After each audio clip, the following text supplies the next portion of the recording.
কখনো ভেবেছ আমাদের মোবাইল নম্বর সবসময় 10 ডিজিটেরই কেন হয়?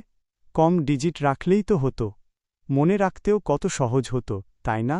কিন্তু না, স্কুলের পড়াশোনাও মনে রাখো, আবার এই 10 ডিজিটের নম্বরও মনে রাখো। আসলে একটা দেশের মোবাইল নম্বর কত ডিজিটের হবে সেটা নির্ভর করে সেই দেশের জনসংখ্যা আর কত মানুষ মোবাইল ব্যবহার করছে তার ওপর। ভারতে 2003 সালের আগে মোবাইল নম্বর কিন্তু 10 ডিজিটের ছিল না, আরও কম ডিজিটের হতো।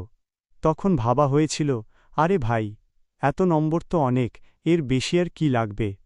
কিন্তু তারপর আমরা বাড়তেই থাকলাম, এতটাই বাড়লাম যে আজ শুধু ভারতের জনসংখ্যাই 1.4 বিলিয়নের বেশি। ফলে পুরনো সেই কম ডিজিটের নম্বর দিয়ে সবাইকে আলাদা আলাদা কানেকশন দেওয়া অসম্ভব হয়ে পড়ল। তাই 2003 সালে সিদ্ধান্ত নেওয়া হল, এখন থেকে মোবাইল নম্বর হবে পাক্কা 10 ডিজিটের।